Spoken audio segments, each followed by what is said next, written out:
Peter Fallon was born in Germany, and he grew up on his uncle's farm near Kells in County Meath, Ireland. He is an honours graduate of Trinity College, Dublin, where in 1994 he was Writer Fellow in the English department. At the age of 18, he founded the Gallery Press, which has published more than 400 books of poems and plays by the country's finest established and emerging authors, and which is recognized as Ireland's preeminent literary publishing house. In 1990, he edited with Derek Mann the best-selling anthology, The Penguin Book of Contemporary Irish Poetry. His own collections of poems include The Speaking Stones, Winter Work, The News and Weather, Eye to Eye, and The Deerfield Diaries, Strength of Heart. His selected poems, News of the World, was published in the U.S. by Wake Forest University Press in 1993. A new collection of poems, The Company of Horses, appeared last September. Fallon received the 1993 O'Shaughnessy Poetry Award from the Irish American Cultural Institute. He has been poet in residence at Deerfield Academy in Massachusetts, and in the spring of 2000, he was the inaugural Heimbold Professor of Irish Studies at Villanova University in Pennsylvania, which conferred on him an honorary doctorate. In 2003, he was elected to Ers Dona, the association which honors artists who have made an outstanding contribution to the arts in Ireland. He lives with his family in Loughcrew in County Meath. I welcome Peter Fallon. Thank you.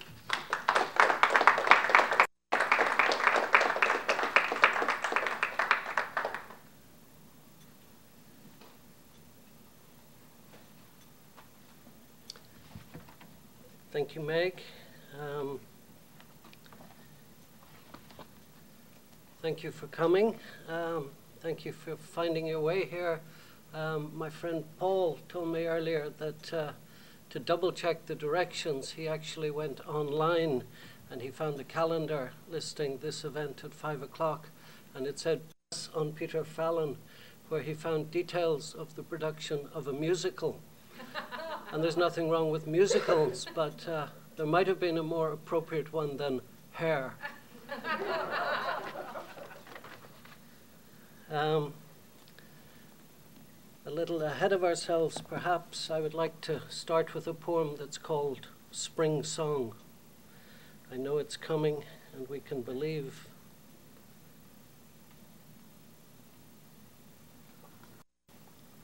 The word furze occurs in this poem. Furze, that plant, green, evergreen, and constantly in bloom. In some parts of Ireland it's called gorse, and up in the north it's called whin. There's also reference to a phrase, the long acre, which is the side of the road. From olden times when people mightn't have owned land of their own and might have had a cow or a sheep or a goat or something to graze along the long acre. Spring Song. It was as if someone only had to say abracadabra to set alight the chestnut candelabra. Bloom and blossom everywhere, on furs, on Queen Anne's lace. A breeze blew cherry snows on the commonplace. Weeds on walls, the long grass of the long acre, the elderberry bushes blazing thanks to their maker. Loud leaves of southside trees, the reticent buds of ash, the reach of undergrowth where voices, woods panache. Cub foxes, cock pheasants braced themselves to sing. The white thorn flowers were the light infantry of spring marching down the headlands. A new flock flowed through a breach, a makeshift gate. And this is heaven, sunrise through a copper beach. I'm here in no small part because of a visit to this same university 2 years ago when Rosanna Warren invited me to come and talk with some students and other people. And it was a moment that felt like spring, and as I was going to meet her, things seemed to cohere, and afterwards I wrote a tiny little piece I dedicate to Rosanna Warren called Commonwealth. The very day sailboats blossom the curls, magnolia blooms unfurl along the avenue.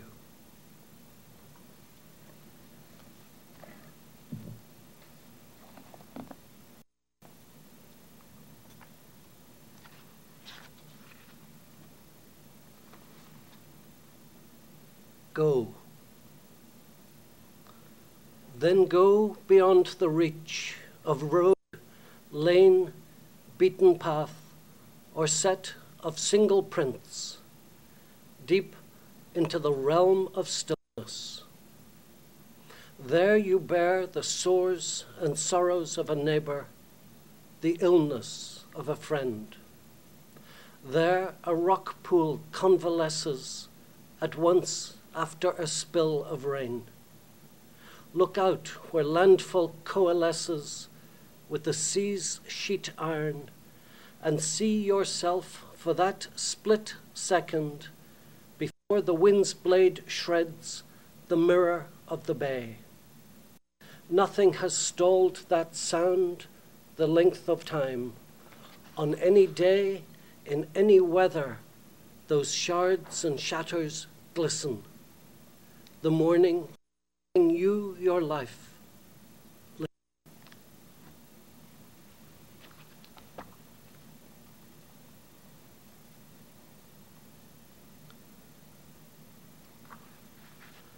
The company of horses.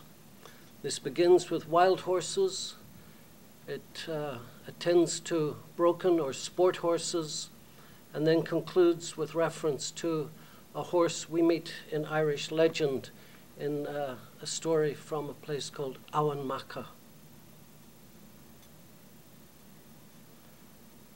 They are flesh on the bones of the wind, going full gallop, the loan of freedom. But the company of broken horses is a quiet blessing, just to walk in the paddock, to stand by their stall.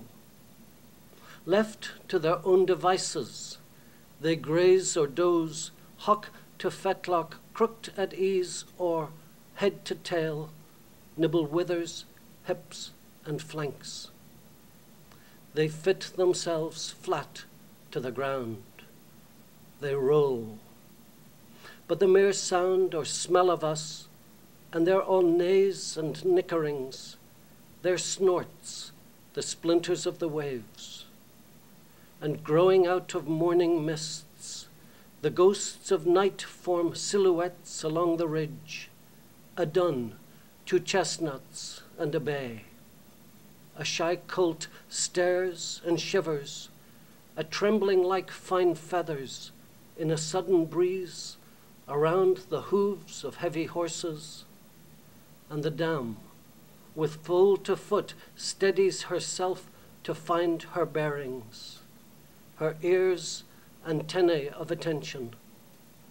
Put your hand towards her head, whispering your ohs and woe, oh the boy and oh the girl.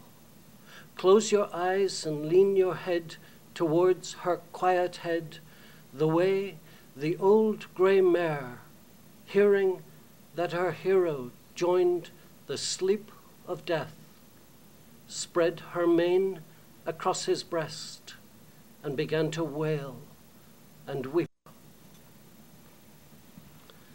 The Company of Horses became the title poem of a book I published a year or so ago, a book dedicated to a hero and a friend of mine, I'm happy to say, a man called Wendell Berry, farmer, poet, novelist, essayist, exemplary figure from Kentucky. And after some mutual friends suggested that we might be interested in each other, Wendell asked me to go down to visit him in Kentucky, which I was delighted to do. And this was 30 years ago. I followed directions. I flew to Louisville. I got a car. I was going by their road map.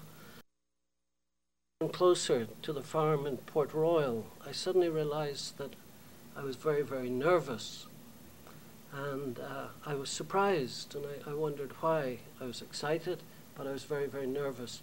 And it suddenly struck me that this nervousness was because I thought, this man is too good for me. He's saintly, and we're just not going to get along. And I thought, it's a mistake, but it was too late to go back. And even as I got to the house, my anxiety was prolonged because Tanya was there, and she said, Wendell's not here. He's down in the barn, but if you want to go down and see him, that would be fine.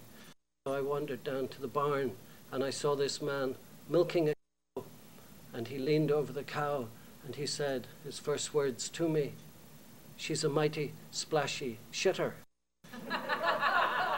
And I thought, you know, maybe we'll get along just fine. And we did. And I say that because not all of these words are my own in this poem called Refrain, which remembers those huge flocks when I was a boy of birds that would appear every so often. And there has been the demise of these through farm practices, through the loss of their habitats, through pesticides, and in recent times in particular, the fact that on the course of their migrations, frequently they will come into the war zones of various parts of the world. A refrain.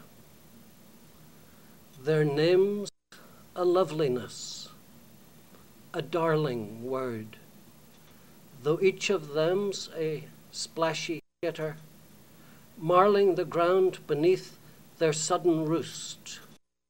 Each of them's one of a flock you'd count, that used to be uncountable, that dimmed the sun, and now you watch mount a sycamore and make of it a vocal chord until they wheel away, affrighted, or simply of their own accord, a whim, a whoosh, a whir. The rowing wings of, say, a crow stay solid. Theirs blur. Then silence. Their one part chatter, two parts cackle, betray the part their minor bird, or, if you like, southern grackle, working away wings and grey mantle a fletch of petrol stains, till some of them fetch up in the lands of new estates, old farms, pesticides, while others stall among the alarms of the oil fields on fire, their flight paths, through the flashpoints of the Tigris and Euphrates, noon skies as black as night. Iridescent scavengers, they'd come and go across your life, like that apostle's shadow, healing all it brushed against. They came and went for years, a clockwork swipe across September, and now one reappears, part of a warbling quarrel. We say, where have you been, starling? Tales you'd have, our pleas and prayers for you are, sing. From those flashpoints to and the work that brought me first to Boston University 2 years ago. Several years ago, I undertook a translation of the Georgics after hovering around it for years and years. I was attracted to its themes, having farmed for many years in Ireland. This song about the arts of peace in the aftermath of a war 2,000 years ago. People trying to re-establish homesteads. I knew a bit about the sheep, the cattle, the horses. I didn't know much about growing olives or vines. So I tried to taste the fruit of the vine off as a kind of homework. And then the magnificent fourth section about the bees as a kind of perfect society.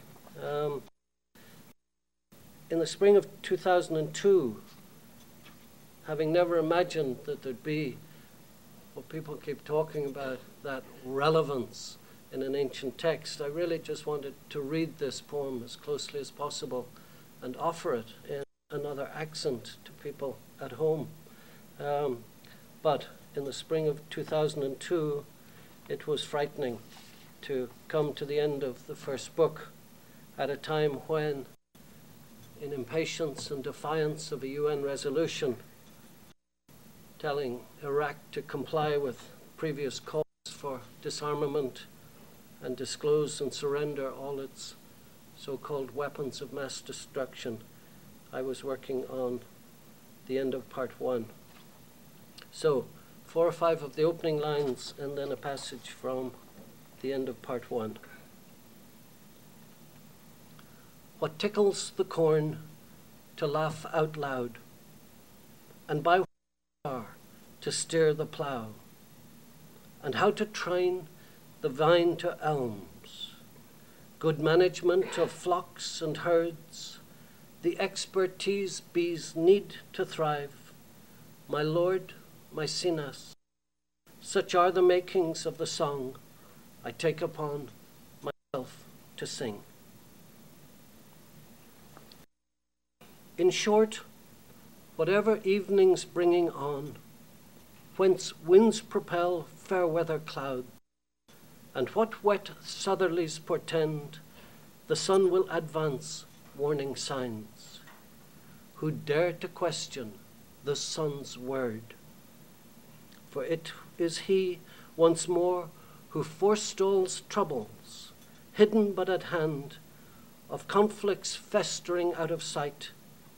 And it was he who felt for Rome, that time that Caesar fell and veiled his gleaming head in gloom, so dark the infidels began to fear that night would last forever.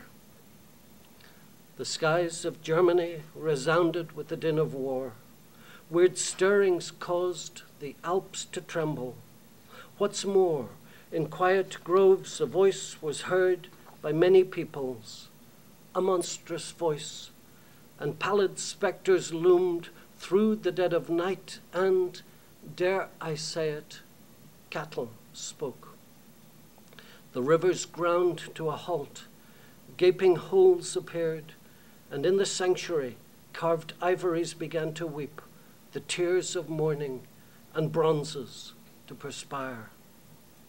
The Po, King River, swept away in raging rushes, across the open plains, whole plantations, cattle and their stalls, swept all away.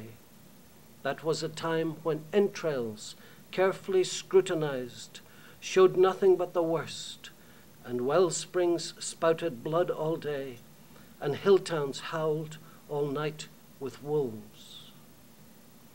Nothing surer that the time will come when, in those fields, a farmer ploughing will unearth rough and rusted javelins, hear his heavy hoe echo on the sides of empty helmets, and stare in open-eyed amazement at the bones of heroes he's just happened on.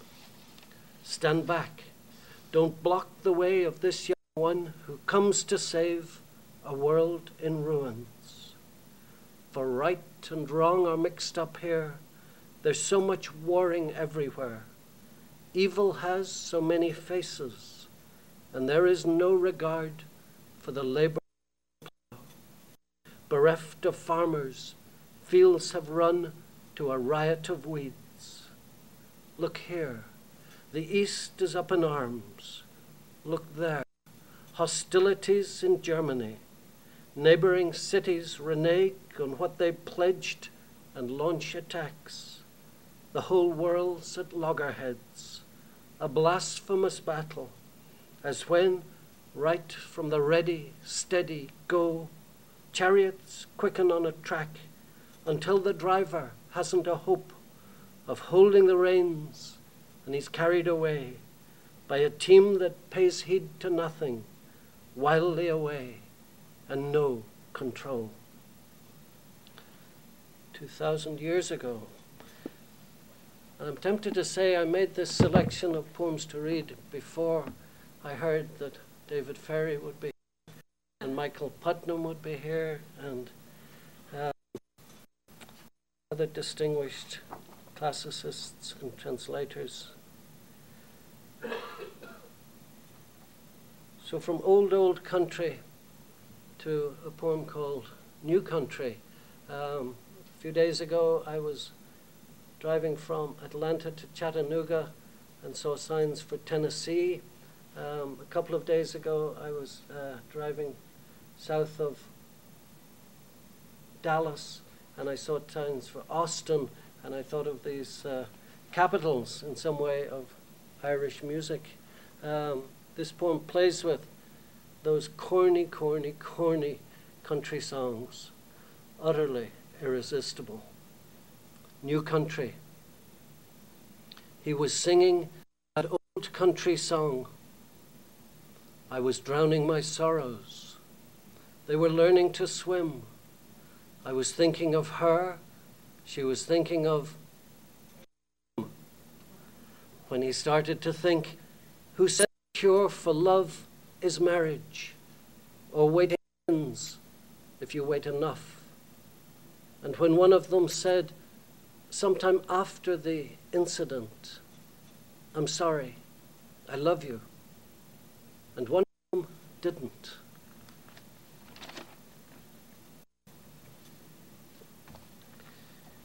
It would be hard for me to come to New England without daring to read this poem, which began at the end of a year that my family and I spent in Western Massachusetts.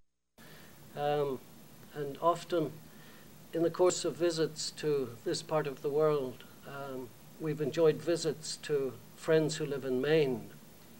And I couldn't begin to rationalize this, but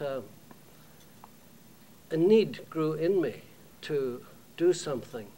And at the end of our year here, we went up to see these friends, and that need was to see a moose. And my friends would say, you should have been here yesterday. There was one right there in the yard. Or they'd say, you know, do you want to come to town? We're driving into town. And I'd say, no, I'm fine, I'll stay here. And they'd come back and they'd say, right there in the middle of the road, you know. So I kept missing them. And before I left, I asked one day if I could borrow their truck. And I said I wanted to go for a drive. What I didn't say was that I wasn't going to come back until I seen a moose. So I headed north where I was told they were, and I stopped and I had a moose burger for breakfast to connect. And I knew a little about moose, and they're in winter, at the end of winter especially, when their bodies are crying out for minerals, they will often gather at the sides of roads. You'll have seen these wallows, as they're called, I believe, where they get all muddy and they're eating or trying to take in the salt that's been sprayed with sand on the road. So I went around this corner and I suddenly saw one of these places. And I thought, I'm close. And I got out and I could see their footprints. And I thought, it's only a matter of following these prints and I will come to a moose. And then, as I started walking, I even found some hair of a beast on a tree. And I thought, I'm so close. And then something happened. I just thought, I don't need to see this anymore. So I got in the truck and started to head back. and I saw 8 of them meeting in Maine.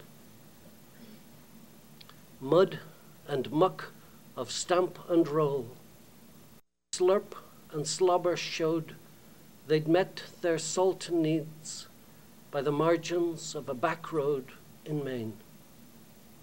I'd wanted years to this throwback that the wild refined and suddenly came on a place they'd been, so we met in the mind. On a broken branch, the actual, a shock of their molt hair gave me to understand it's enough to know that they're out there. A believer.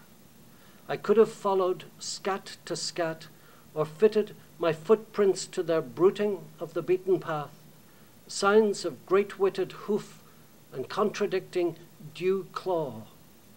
But I stood and looked around and wondered if from woodshade one was watching me in equal awe. I'd wanted room for everything, for creatures in the wild.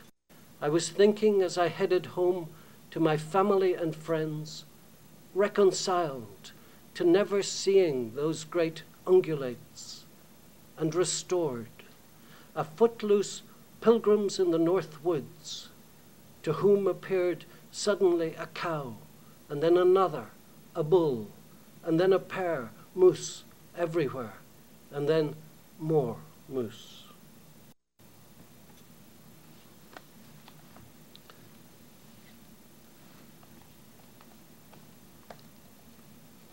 Three more poems.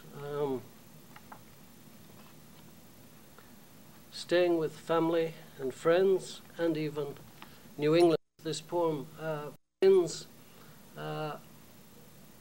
fishing one afternoon with friends and my son west in the western part of the state, and then moves to another moment fishing with the same person and a boy slightly older near where we live.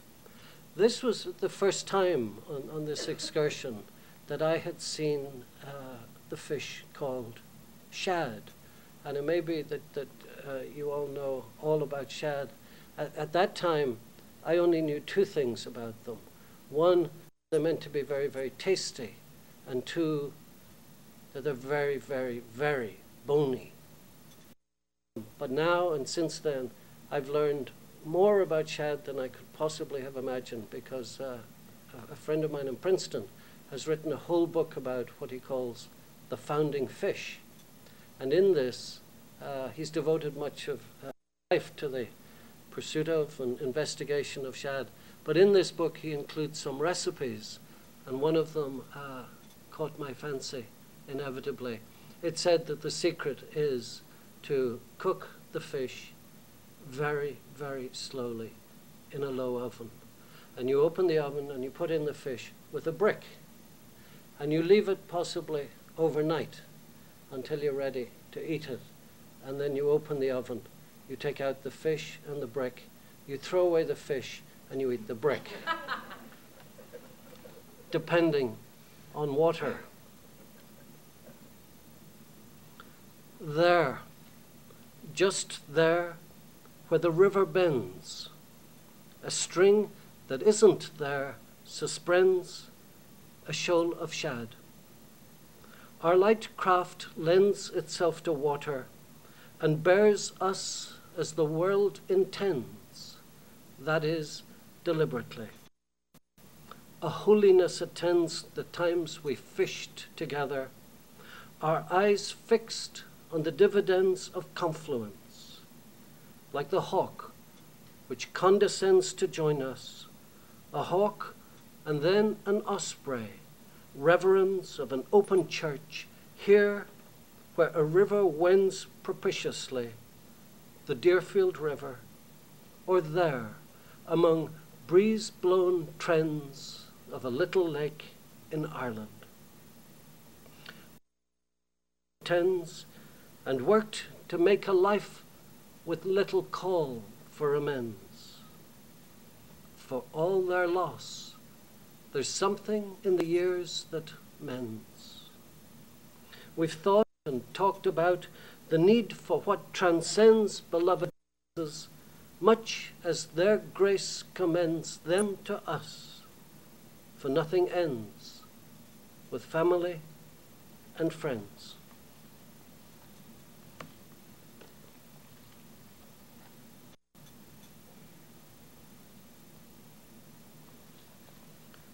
Gate.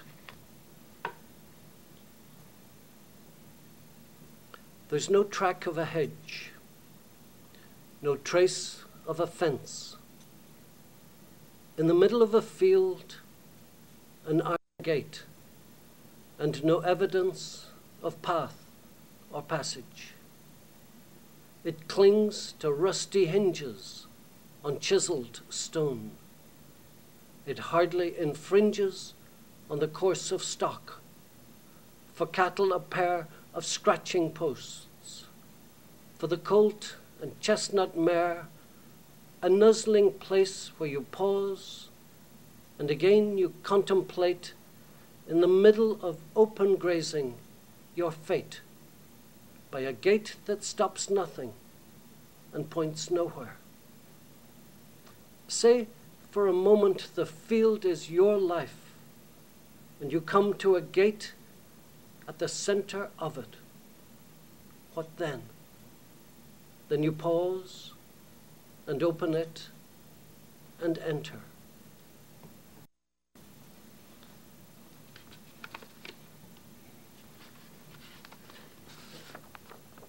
And let me finish, please, with a new poem, and repeat my thanks to Meg and to absent Rosanna, and to you for coming. I'm grateful. A summer flood. Our daughter is 16. A couple of years ago, she just seemed to be turning a corner, struggling with all kinds of things, and it was a time at which a friend of hers, a young man, died in a car crash beside our house, and it was pitiful to watch her struggles, and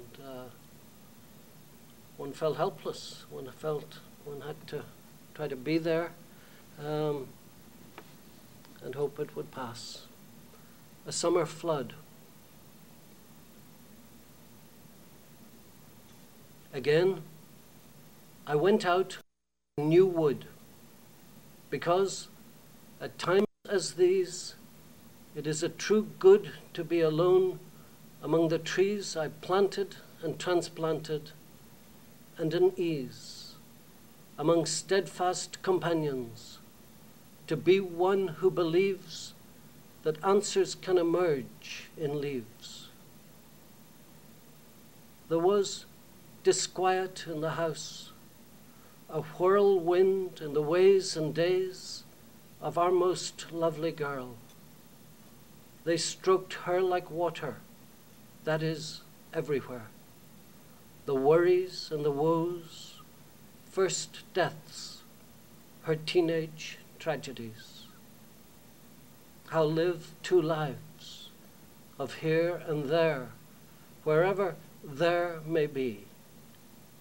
May she pause, I make my prayer, like salmon in the estuary, our daughter, acclimatizing to fresh water en route towards a stay in gravelly mud, and waiting for a summer flood to tide them over. Now contrails scratch the sky, but by a buttercup, the wonder of a butterfly. And then what had been leafage in the night began to ruffle feathers, ready to take flight, and birdsong happened for me. No, for us all. Solo first, then in chorus. Thank you very much.